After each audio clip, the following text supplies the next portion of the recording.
Muito bem, pessoal.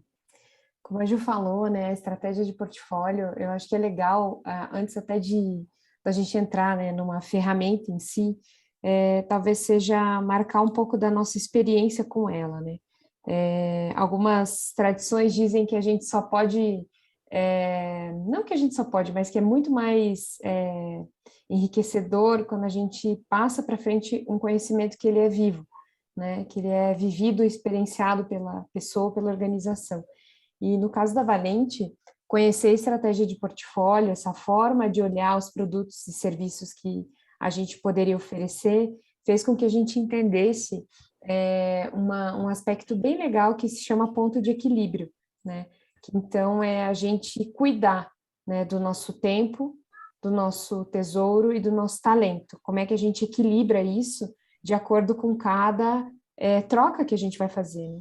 Então, quando a gente encontra esses dois conhecimentos, obviamente que aqui parece que foi um encontro linear de história da Disney, mas não foi bem assim, né? Uma coisa ali, uma coisa cá, e as coisas vão se encontrando.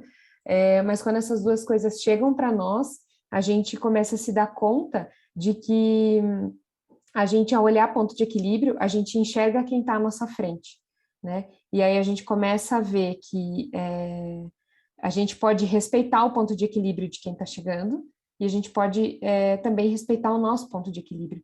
E aí isso se torna um valor para nós, né? No sentido de que talvez nessa categoria que a gente está, agências grandes, por exemplo, elas vão ter super projetos de branding, todos muito grandes, robustos e talvez pouco acessível a algumas possibilidades e categorias de negócio, né? E aí, quando a gente olha isso a partir do ponto de equilíbrio, talvez a gente consiga atender mais propostas, gerar mais benefício com o que a gente se propõe a entregar para o mundo, né? Então, quando vocês olharem essa estratégia de portfólio, o convite que a gente faz para vocês é assim, tem um papel aí em mão, né? Em mãos. Pensem o que para vocês é ponto de equilíbrio em cada uma dessas perguntas que vai surgir por frentes dentro do portfólio, né, da estratégia de portfólio. É mais ou menos assim, como se a gente pudesse, de verdade, dosar o tempo, principalmente quando a gente fala de serviço, né? Aqui a gente tem três organizações que é possível, duas nascentes, né? E a Carol, que tem lá tanto coletivo inclusão, quanto também tem um negócio próprio, que são muito ligados a serviços, né? Então, como se a gente for olhar em serviços, que a gente possa entender o tamanho do tempo que a gente entrega, e o tamanho do tempo que o outro também, ou a outra organização está disposta a oferecer, a partir das suas necessidades, né? Quando a gente fala de tesouro, qual que é o investimento que aquela pessoa ou organização pode fazer, né? E, por fim, qual que é o talento, ou seja, que aprofundamento ela pode querer dentro do que vocês oferecem, né? Ela pode estar preparada até para receber, né? Então, quando fala de serviço dessa maneira, mas quando fala de produto, a mesma coisa. A gente vai ver alguns exemplos hoje que falam de tempo, tesouro e talento. A gente vai ver um pouquinho disso dentro dessas 4 frentes da estratégia de portfólio. E o convite é que vocês, a partir dos insights que vocês forem tendo, vocês vão anotando, né? Então, essa folha que vocês podem ter aí, é legal que ela talvez esteja dividida em 4 partes, porque a gente vai olhar 4 frentes, assim, né? Então, é quase como se fossem 4 colunas, assim. Então, isso ajuda vocês a, a talvez anotar algumas ideias que surjam aí frente ao que vocês vivenciam, né? Ju, mais algum comentário? Dá boas-vindas a Rafael, que está chegando aí também, se juntando a Opa, nós. seja bem-vindo, Rafael. Olá, boa noite. Obrigado. Rolou uma microfonia aqui. Desculpa. Seja bem-vindo. Ok. Muito bem. Então, quando a gente fala da estratégia de portfólio, a gente tem uma primeira categoria de produtos e serviços que a gente vai chamar ela de produtos ou serviços que podem entrar nessa frente que a gente vai chamar de geração de caixa, né? Então, quando a gente fala de um gerador de caixa, a gente pode pensar que o caixa é aquilo que a gente usa para que a organização tenha um sustento base, né? Que ela consiga pagar as suas contas. Então, o exercício aqui inclusive, entender quais são essas contas, né? Se a gente for olhar, beleza, ele apoia o faturamento mês a mês, tem caráter mais regular, paga as contas fixas. Já tem uma luzinha, né? Quais são as nossas contas fixas? Então eu tenho 10 mil reais de contas fixas nesse negócio. Então eu preciso entender que talvez esse gerador de caixa possa ajudar a pagar boa parte dessas contas, né? Então é como se fosse uma entrega que ela consegue suprir a necessidade básica de sustentabilidade de uma organização, né?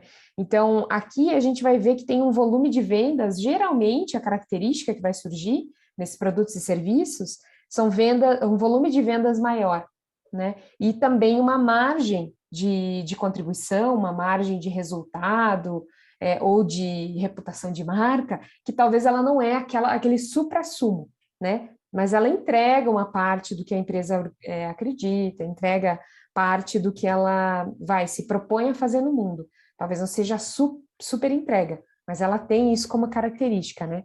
Então, esse é o primeiro dos aspectos da estratégia de portfólio, né? Aí a gente até traz alguns exemplos, assim, né, de 4 categorias. Se a gente for olhar numa padaria, o gerador de caixa possivelmente vai ser o pãozinho. Aqui a gente não consegue, tem até norma, né, para seguir a parte de precificação por quilo desse pãozinho, né? Por um tempo foi por quilo, daí saiu do quilo, daí voltou para o quilo, né? Então, na categoria da padaria, o pão francês tem um pouco essa característica, né? Ele tem um volume de giro maior, mas não necessariamente ele vai ter uma precificação maior, né? O mesmo, se a gente for olhar para um corte de cabelo, né? Hoje temos 2 meninos aqui entre nós, né? O Gabriel e o Rafael, né? Então, eu já vi, assim, meu pai, quando eu morava com ele, ainda ele se alegrava, assim, nossa, meu corte de cabelo custou R$ 5, né? Naqueles anos 90. Aí agora custa 15. Nunca fica muito caro, assim, né? O corte de cabelo masculino, porque é uma coisa muito simples do ponto de vista de um gerador de caixa, assim, né? Claro que vão ter diferenças dentro disso, né? Se eu for numa super barbearia e tal, talvez tenha alguma alteração. Mas, em geral, um corte de cabelo simples, ele vai ser aquilo que traz o cliente até lá de uma forma mais fácil, que ele vai resolver uma coisa mais simples, num custo talvez mais dentro de um ponto de equilíbrio, né? Numa montadora a gente também vai ter isso, né? Os carros populares, em geral, eles entregam o mínimo da crença daquela empresa, né? Mas eles entregam também peças mais simples, um modelo talvez mais seguro, se isso for algo de posicionamento da empresa, mas ainda assim ele vai conseguir fazer isso dentro de uma margem um pouco mais apertadinha, e ainda assim com esse volume ele vai conseguir ajustar aí o pagamento das suas contas, né? E por fim o exemplo do posto de gasolina, né? Então, tudo bem que a gente agora, com o preço que está a gasolina, quase não dá para chamar de gerador de caixa, né? Não dá para dizer que está com uma margem pequena, mas são outras características desse cenário que a gente está vivendo. Mas quando a gente pensa no negócio das bombas ali, desse espaço externo, sem contar a conveniência, a gente está entendendo que tem ali essa base de combustível simples que é a base desse negócio, né?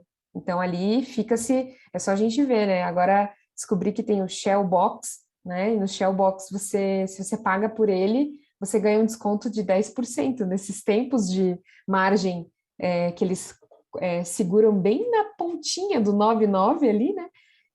Você ainda tem um desconto, né? Mas veja, isso tudo tem uma amarração e tal. Ainda assim é um gerador de caixa, né?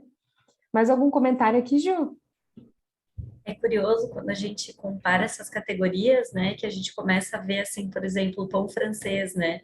O pão francês, ele é tão gerador de caixa que hoje ele é um commodity, assim, né? A gente compra pão francês no posto de gasolina, a gente compra pão francês em vários lugares, né? Não é só mais na padaria. Então a gente vai vendo também que as categorias elas vão criando interfaces assim, né? Até para que elas tenham uma estratégia de portfólio mais robusta. Elas começam a trazer outros itens.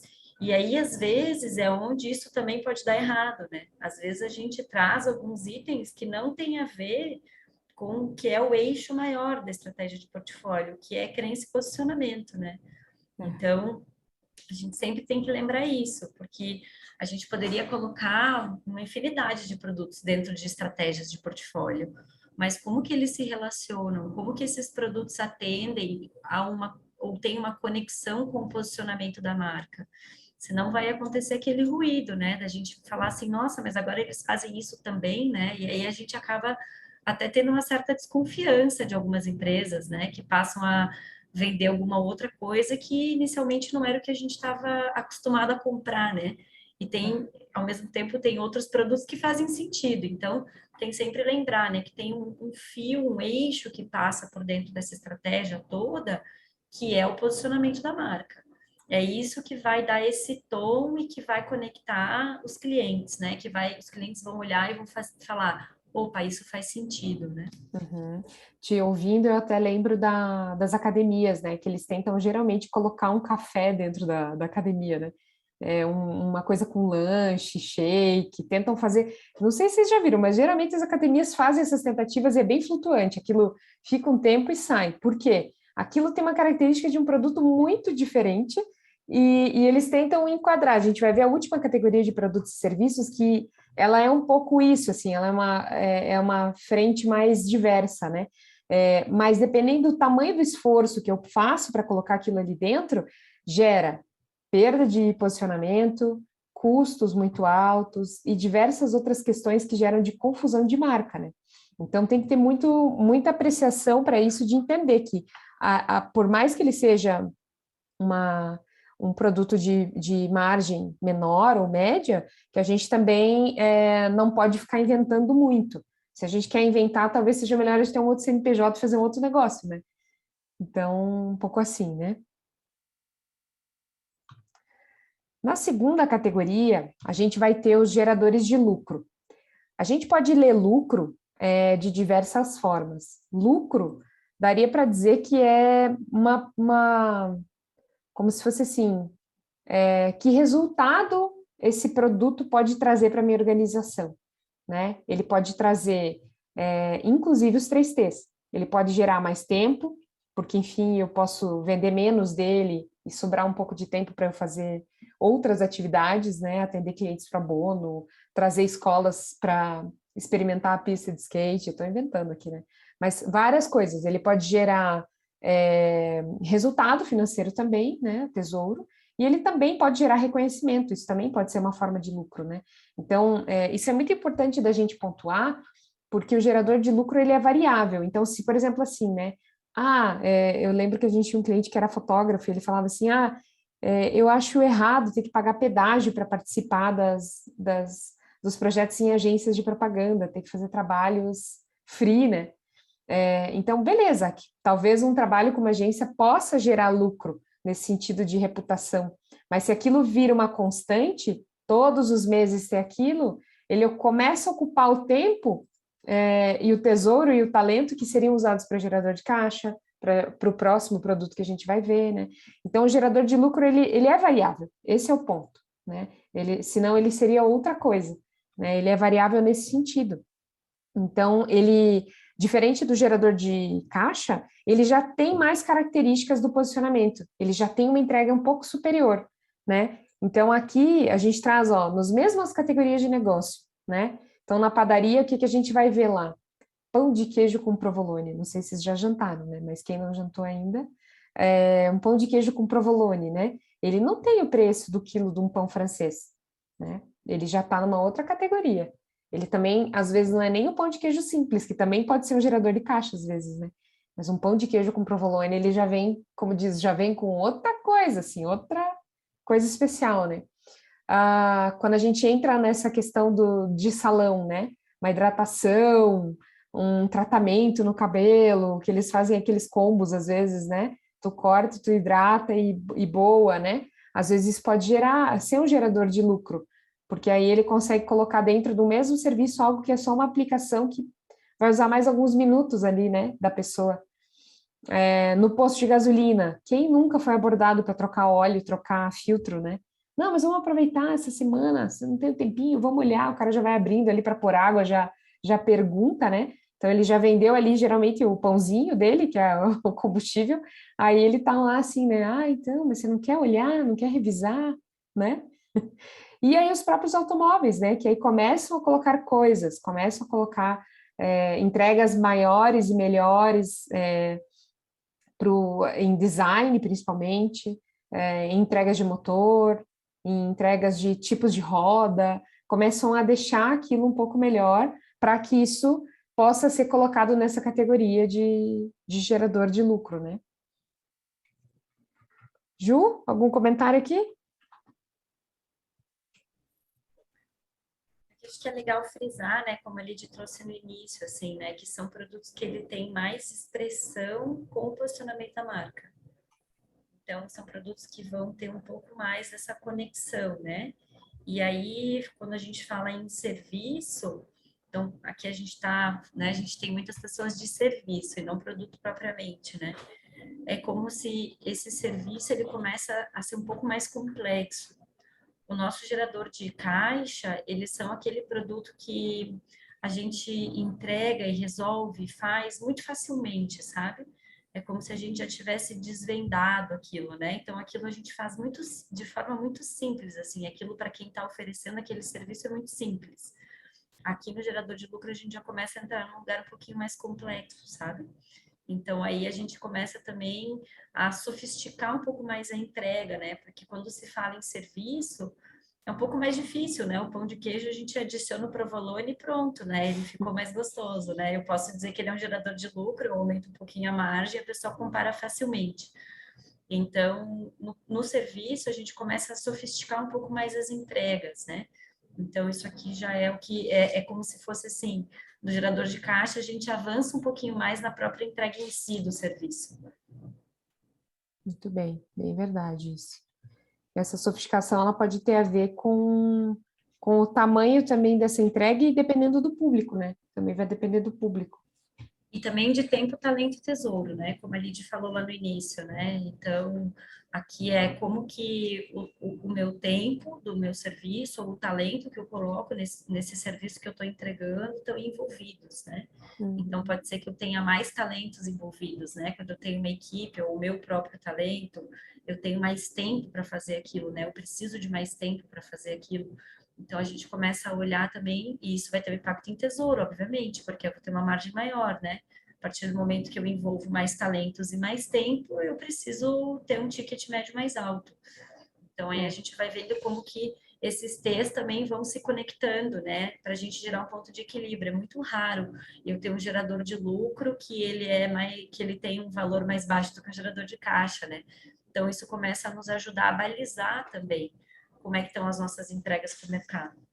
Te ouvindo falar, me vem até assim, né, que talvez no gerador de caixa a pessoa se conecte com a Fiat, que talvez ela nunca tivesse pensado em comprar um carro Fiat, né? Porque, enfim, é uma proposta interessante, talvez não seja tão ligado a eu quero muito um carro Fiat, né? Ou eu quero muito ir nessa padaria. Mas aí aqui ela já começa a pensar, opa, ó, interessante, né? Eu me conecto um pouco mais com a crença, assim como eu mostro mais essa sofisticação, talvez os clientes de serviço aqui, eles já estejam mais propensos a esses serviços do que no gerador de caixa, né? E aí, quando a gente olha essa terceira frente, a gente vai falar que são os geradores de crença e posicionamento, né? Então, aqui, a gente já começa a entrar nessa sofisticação que a Ju falou, num nível um pouco maior. Então, aqui a gente tem é como se fosse assim, tudo que a gente pensou, assim, né? A gente sonhou nosso negócio, assim, né? Principalmente em serviço, isso se dá muito, assim. Eu quero entregar o serviço assim, aí o cliente chega, vai acontecer isso, vai ser perfeito, e ele vai ter tal aprendizado, esse insight, vai ser assim, assim, assim, e na saída ele vai sair transformado, né? Aquela coisa assim. Então, o produto de crença e posicionamento, ele como a gente falou anteriormente, ele é focado para quem já deu esse passo. A pessoa olhou ali e ela fala: eu quero dar esse passo com esse tipo de serviço, eu quero dar esse passo com esse tipo de produto. Né? Ela está mais preparada para fazer aquela compra, ela está mais preparada para se envolver com aquela marca, vamos chamar assim, né? Então, aqui são pessoas e organizações que elas acreditam mesmo. Elas contratam porque elas acreditam aqui, naquele serviço, né? Então, aqui ela está mais disposta, num sentido de... Eu até acho mais bonito esse termo, né? Ela está mais disposta a investir nos nossos negócios para que eles sigam existindo. Ela é um acionista quase, né? Das nossas organizações. Porque ela vai lá, ela escolhe aquilo. Não, eu quero fazer parte disso, né? Então, aqui a gente traz de novo, né? Os meninos talvez não saibam quanto que as esposas gastariam, ou as irmãs, num salão de beleza para fazer essas luzes. Aqui nós estamos falando na casa de mais de 3 dígitos, não estamos falando menos disso, né? Então, compara com o corte de cabelo masculino que a gente viu lá no gerador de caixa, né? Então, aqui a gente está falando de um investimento maior. Claro que não faz um ombre highlights desses aí, 5 por dia num salão, né? Vai fazer menos, mas eu vou lá porque eu acredito que lá tem aquela profissional que sabe a técnica, que ela foi química, a cabeleireira que eu fazia, ela tinha sido química antes de nascer para a identidade de cabeleireira, achava aquilo sensacional, né? Então, aqui ela tem isso, né? Ou a padaria lá que se especializou, né? Tem uma super confeiteira lá que faz aqueles bolos e tortas que todo mundo da região sabe, e até quem é de fora vem buscar, né? Não sai tanto quanto pãozinho, mas ela sai bastante também, né? No sentido de ser reconhecida por aquilo, né? Mesmo para gasolina. Então, nessa categoria também tem isso, né? Aí vai desenvolver a Shell V-Power, aí quando você está ali abastecendo, você tenta lá botar o gerador de caixa, né? R$ 6,99, R$ 5,99. Aí ele fala, mas você não quer colocar V-Power? Só tá mais 30 centavos o litro. E você vai rodar muito mais e vai limpar teu motor, né? Então ele traz todas as vantagens. Aí se você acredita naquilo, já vivenciou, sentiu, né? Meu marido fala que ele sente no pé o tipo do combustível. Eu falo, nossa, eu não sinto nem no cheiro a diferença em nada, né? Mas ele vê a diferença, se ele, não, o carro está muito mais potente, né? E aí eu não vejo nada isso, mas quem tem relação com aquilo, super sabe, né? Então, não, vale fazer esse movimento aqui, ou no inverno, ou de vez em quando, cada um tem suas teorias, mas isso está conectado a crenças, né? Está muito conectado ali. E, por fim, automóvel. Eu nem sabia que o Mustang era da Ford, porque vocês vejam, eu fiquei surpresa fazendo esse slide pensando que tem uma logo própria para esse produto, tem um branding muito separado, se a gente for pensar, de tão especial que ele é. Ele representa todo esse universo de crença dessa marca, né? Então, essa é a categoria de crença e posicionamento. Talvez aqui a gente vai vender bem menos. E quando a gente sabe que a gente vai vender bem menos, isso se assenta também. Ah, legal, entendi. Então, não vou precisar fazer talvez um super esforço, porque aqui quem vai comprar e vai acreditar e vai contratar é um número específico de seres ali. Não é todo mundo que vai comprar e vai nos contratar por esse tipo de serviço, né? E quando a gente senta na cadeira de quem está empreendendo, é bem natural também os nossos produtos e serviços nascerem aqui. Porque quando a gente está empreendendo, os nossos produtos e serviços, eles nascem muito conectados àquilo que a gente quer colocar no mundo, né? Uhum. Então, é isso que a gente quer, é isso que nós queremos fazer agora, é isso que a gente acredita, é assim que a gente vai poder se conectar com essas pessoas, né? Eu achei lindo quando o Gabriel falou, né? Os adultos que têm medo e vergonha e querem aprender a andar de skate, né? Isso é muita crença, né? Isso é muito uma crença, assim. Então, as nossas entregas, muitas vezes, elas nascem no começo do negócio bem conectadas aqui, né? E aí a gente vai entendendo como que isso atende outras necessidades de mercado, assim, né? Então, a própria Valente, quando a gente se assumiu, né? Porque a Valente, para quem não sabe, a gente começou como uma agência de comunicação, né? Então, a gente, durante um tempo, foi agência de propaganda. E aí, em 2009, foi quando a gente começou a se aproximar, né, dos processos de gestão de marca, das ferramentas de branding, né, e aí em 2012 a gente fez esse movimento, não, então a gente é branding mesmo, é isso que a gente sabe fazer, é isso que a gente gosta, né, então a gente não sabia muito bem, né, mas aquilo estava vivo dentro da Valente, o nosso desenvolvimento, ele era muito mais estratégico de marca do que de criatividade, né, então, isso já estava lá, só que a gente não enxergava que essa era a nossa crença, a gente não enxergava que era assim que nós deveríamos nos posicionar, né? Então, isso veio com essa maturidade do negócio. mas a gente já sente aquela formiguinha, assim, né? Aquele frio na barriga, ele vem dessa crença. E aí a gente, claro, como é que a gente materializa isso no mundo, né? Então é bem natural a gente ter familiaridade rápida com os produtos de crença e posicionamento. É, legal isso que você está trazendo, né? Eu lembro que, inclusive, a gente preparou nossas primeiras mentorias, nossos primeiros projetos, eles tinham, assim, muita entrega. Era uma entrega super completa, a gente fazia muita pesquisa, e aquilo era, né, com molho, assim, né? Pensa, assim, num macarrão com molho, tinha muito molho, assim, né? Então, era isso que a gente entregava. Só que o número de seres e organizações preparadas para fazer um projeto de crença e posicionamento, talvez ele não ajudaria a apoiar a sustentabilidade do negócio, né? Então, é como a Ju falou, é legal que surja isso e depois que a gente pensa, ok, mas e para quem não tem essa crença, quais são os primeiros passos? Como que ele pode degustar? Como que ele pode experimentar? Como que ele pode vivenciar e dar o primeiro passo, né?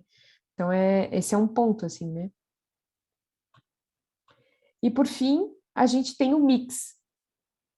Pode parecer que o mix é que nem casa de praia, né? Que você pode pôr qualquer coisa lá dentro, assim. Mas não. Que a gente não se engane, porque senão daqui a pouco a gente vira uma loja que não é reconhecida por nada. Você não sabe o que tem lá dentro, né? Então, no mix, inclusive, é o que a Ju comentou do pãozinho, quando ela falou do pãozinho, eu fiquei pensando, né? Você pega aqui em Curitiba, né? Para quem é aqui de Curitiba vai saber, tem o Bateu Grill, né? Eu fui pouquíssimas vezes lá, mas todo mundo fala que é churrascaria e tem sushi e tem várias coisas assim, que é um retetê, né? Então, é como se a gente fosse fazer assim a estratégia de portfólio dessas churrascarias que são 100% todas a culinária mundial, assim, que a gente teria muita coisa em mix aqui, né? A gente teria muita coisa em mix. Mas o mix, ele tem essa característica, e que até uma Batel Grill é um exemplo, assim, né? Que é assim, puxa, talvez venham clientes aqui, ou mesmo o cliente que a gente sempre atende, que ele precise de algumas coisas que a gente possa ter aqui para oferecer para ele, né? Que a gente possa vender para ele. Então, quando a gente olha isso, né? Vamos pensar lá na padaria. Quem nunca comprou uma velinha de aniversário para o bolo que comprou lá, né? Não eles não abriram uma padaria porque, enfim, eles podiam vender vela de aniversário, né? Eles abriram a padaria por conta de algo diferente disso. Mas isso ajuda o cliente, apoia ele na hora que ele precisa, né? O mesmo para salão de beleza, né? Puxa, a mulher reserva um tempo lá, né? O homem corta o cabelo e vai embora, apesar de que agora tem uns que ficam mais, né? Mas a mulher, ela tá lá, aquele é o momento dela. E aí, de repente, a sala da depiladora, por algumas horas durante a semana, vira sala de massagem. Por mais que aquele não seja o core business, né? Não seja a atividade base do salão. Você tem lá reiki, tem umas coisas assim em salão, né? Comentando o salão, né? Você fez o paralelo com o corte de cabelo masculino, né? O meu marido falou que agora no salão que ele vai, no Chiquinho. O corte de cabelo é 25, pessoal, já tá mais caro. A E pandemia agora o complicou. Chiquinho colocou uma cadeira de massagem, daquela que você paga R$ 5 e daí E dá um você relax. tem e dá um relax. R$ 5, 5 minutos, R$ 10, 10 minutos. Daí sempre que ele vai cortar o cabelo, eu pergunto, né? E aí, você fez 5 ou 10 minutos hoje dele? Hoje eu só tava com trintão, eu só aceita a nota hoje, daí eu fiz de 5. Mas é o mix, né? O que tem a ver, né? Daí diz que todos os caras que cortam o cabelo sentam na Olha, cadeira. Chiquinho mandou bem, Chiquinho empreendedor. E assim, né?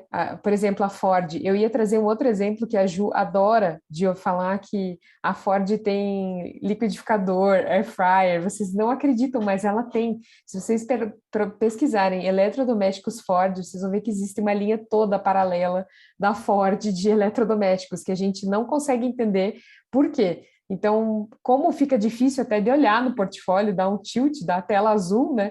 Eu trouxe os tapetes, né? Porque os tapetes é um pouco isso. Eles são um acessório que talvez não seja o carro-chefe, eles não abriram a Ford para fazer tapete, mas ele faz parte desses kits esportivos que as pessoas acabam gostando de ter, né? E no posto de gasolina, trocar a palheta ali, né? Aquilo custa R$16, R$18, não é uma coisa que é o core business deles, mas ajuda o cliente, resolve a vida dele, né? Tá indo viajar, não teve tempo de fazer revisão, troca ali a palheta e faz mais essa viagem e boa, né? Aqui no Mix tem uma coisa importante que a gente cuidou muito, é, na nossa própria atividade base, no nossa estratégia de portfólio, que é assim, tem coisas, às vezes, que elas depõem contra a estratégia geral de portfólio. No nosso caso, por exemplo, a gente fazia algumas pesquisas para agências de propaganda, e isso tomava um super tempo, tinha uma margem super variável, um volume super variável, mas nos tomava energia, né? Então, a gente começou a olhar isso, cuidar disso, porque a gente estava usando um tempo precioso para desenvolver nosso negócio, né? Para fazer esses trabalhos que apareciam, vamos dizer assim. E aí, isso a gente percebeu, a gente até criou internamente, a gente brincava, a gente chamava de cuidar com o nosso índice de pirulitagem, né? Que é o quanto a gente está fazendo coisas fora do que a gente quer fazer no mundo para atender o que aparece. E isso não é uma estratégia, isso é atender o impulso do mundo, né? Então, esse é um segredinho do mix, assim, que ele pode estar ali, o mix não é um problema, ele é interessante quando faz sentido, mas que ele não pode fugir muito, né? Na categoria de segurança no trabalho, por exemplo, a gente já atendeu algumas pessoas, Carla, e é muito incrível, porque como essa categoria é muito carente de serviços e profissionais bons, eles querem que a pessoa faça tudo, chegue lá e faça todos os treinamentos, faça todos os programas de saúde e segurança, treinem as pessoas, façam um coach para os líderes, inventam tudo, eles criam toda uma categoria que eles acham que pode ajudar, né? Porque, enfim, tem uma carência nessa categoria, mas aí a pessoa que está oferecendo, talvez também entre nesse índice de pirulitagem que a gente estava comentando, né? Então, também é um aspecto a ser olhado, assim. Eu até... Oi, desculpa. Pode falar, não, eu ia até falar, eu ia até perguntar justamente isso, né? Se tem dentro dessa estratégia algum desses que não deve ter, mas você falou, né, do cuidado que você tem que ter, por exemplo, nesse mix, né? E, assim, eu saí pouco tempo, como eu falei, do mundo corporativo, então estou trabalhando com consultoria e é um pouco isso, as pessoas querem de tudo, então você começa a fazer um negócio aqui, e aí, né? Isso. E aí você gasta uma energia para fazer tanta coisa diferente, coisas que são muito distintas, como que você organiza tudo isso, né?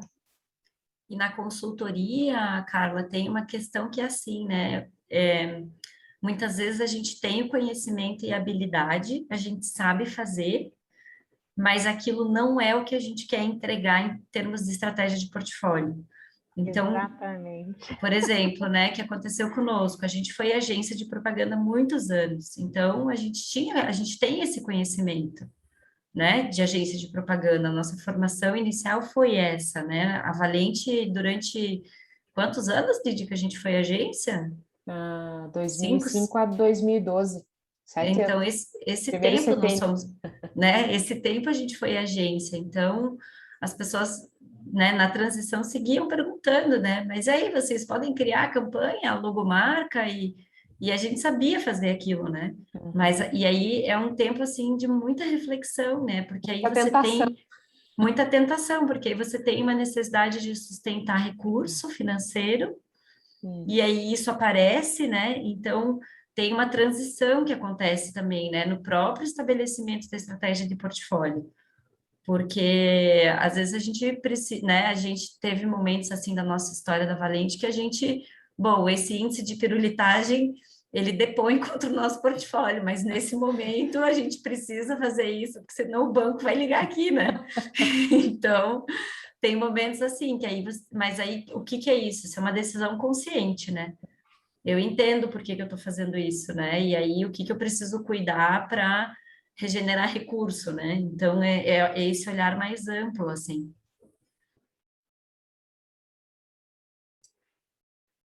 Muito bem, então, queridas, Obrigada, queridos, boa noite. seguimos em contato, seguimos nos falando, canais sempre abertos, né? O conteúdo vai estar disponível, o que precisarem, estamos disponíveis. Obrigada pelo tempo. Boa noite a todos. Boa noite. Valeu, Boa noite gente. para Boa noite. vocês. Saúde para vocês, viu? Eba, para vocês Prazer também. conhecer a todos. Até mais. Certo, Boa até breve. noite. Tchau, tchau. Até a próxima. Até a próxima.